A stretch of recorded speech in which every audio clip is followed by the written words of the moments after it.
All right, everyone, welcome back again to another quick tutorial using Posh Easy One. In this tutorial, I'm going to pretty much go over how to use the kitty utility, which is essentially the same thing as putty almost, to SSH into Linux hosts, or could be Red Hat, anything that has SSH access to it, port 22 open.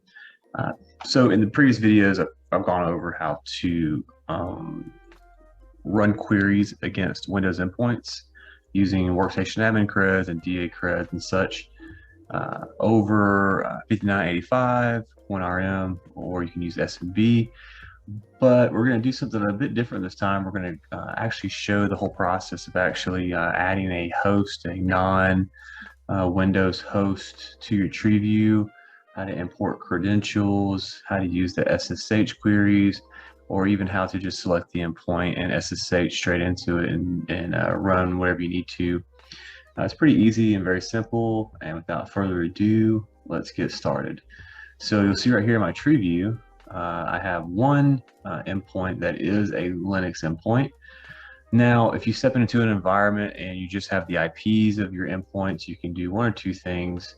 You can right-click here in the tree view, and you can select the drop-down menu under Node Actions Selected, and then add an endpoint. Okay, very simple, but let's try something different first. Let's go over here to Enumeration, and let's say we have a Linux operating system, and we have the IP, and let's say we want to do some scanning or some enumeration of the system to see what ports are open, or we just want to see if SSH is open, if we even have that access. You can go to enumeration and then add your IP right here. If you have several IPs, you can separate it by commas, or if you want to do a network of endpoints, you can add in this the first 3 octets, and then the beginning of the 4th octet all the way to the end of the 4th octet right here. So we're just going to do one endpoint, and then we're going to select port 22 right here, as you can see. If you have something in mind, you want to do a top 100, top 1000, it's your choice. But for this one, we're just going to do SSH port 22 on 192.168.1.181.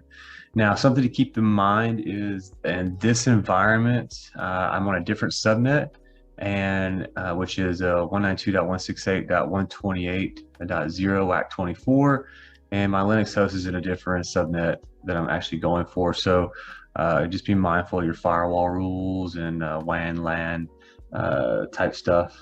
Okay, so let's go ahead and scan this endpoint to see if SSH is open. So we'll go ahead and execute scan right here, say yes.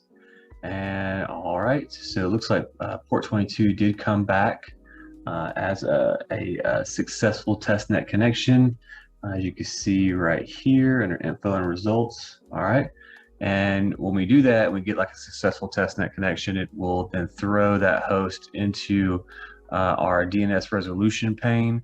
This Linux host isn't added to that directory, so we're not going to get any domain resolution. So we're just going to essentially just add it to our tree view, and we'll just go ahead and plop it on over right there, and just click on conical names again to kind of separate everything out.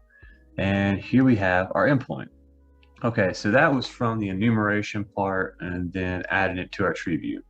So let's go ahead and select this one as endpoint, and we'll right click and let's delete it. Okay, and we'll go ahead and delete selected node. Yes. All right, now it's gone. Now let's go and try it a different way. So right click here in the middle tree view in the white space, and then node action selected. We'll go ahead and add a new endpoint node, and we'll give it the same IP that we were actually going for, 192.168.1.181. And you can specify the operating system. You can call it unknown. We know it's Linux because that's the one that we're going for, and we'll go ahead and do that. And then we'll probably group it under the servers, a conical name right here. So we'll just select servers and then add host, and we can see that our endpoint was added under our servers section. All right, so 2 different ways of adding your endpoints: active scanning, add it to your tree view, or you could just go ahead and manually add it if you know it's there and everything's up and running. All right, now we need credentials to be able to authenticate to the Linux to the Linux host. So go ahead and same as usual, manage credentials up here. Go ahead and select that, and then we'll create new credentials right here, and then we'll enter our username and password. So for this particular user, they are part of the sudoers file or sudoers rights, yeah. So they'll be able to do specific things or extra additional things that a regular user not a part of the sudoers file wouldn't be able to do. Or if you have root access, you can just put in root and then your credentials. Yeah, all right, looks good. We'll press OK. All right, so we have that, boom. And so before we SSH into the host, like I said at the beginning, this feature is using what's called Kitty. And here it is actually located in our subdirectory. So we have Posh EasyWin Master, our main directory, and we'll just go back to it. So we go here, dependencies, go into dependencies, and we'll go into executables, and then we'll go into Kitty. And we'll see here it is. So this is the utility that's being used. And if you want some additional information about it, you can always just go and Google Kitty SSH, simple Google search, and it'll show you a little bit more information about and what it's used for, some background, so on and so forth. So there's that, just for some information. All right, now we have our endpoint.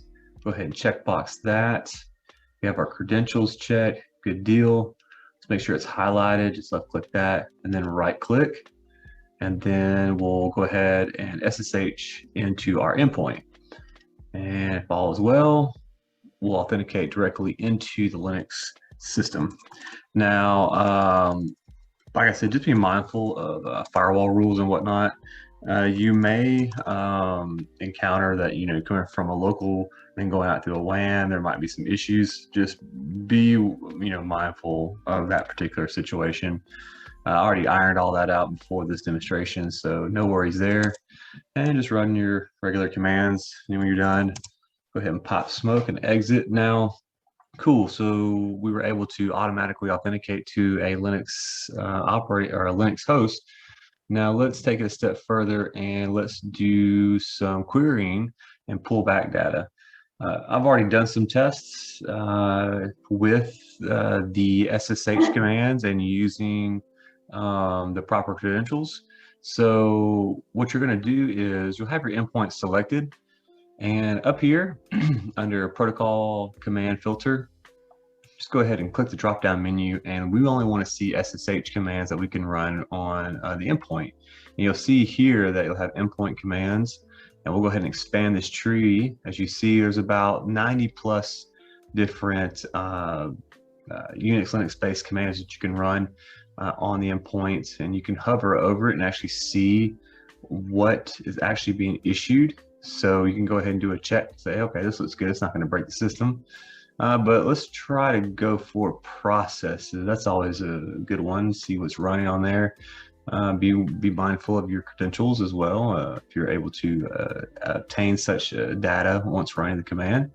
All right, so we have our query selected, we have our host selected, we have proper credentials input, and let's go ahead and execute and see what we can grab. So, all right, here it goes. Look at your minor jobs, and we'll go ahead and click text right here, and voila. So we have our endpoint right here, and we have processes that are running on the endpoint.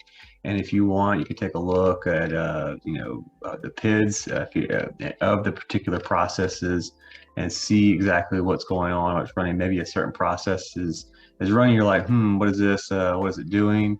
That kind of gives some more situational awareness of the endpoint.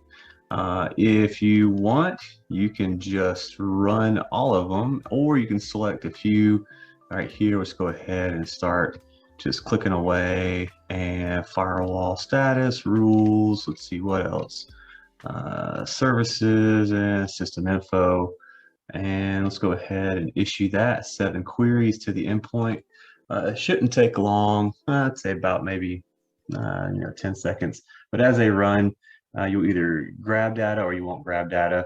You see some ARP cache here. Let's see here, environment. Let's see if we have anything here. Environmental variables. Okay, nice.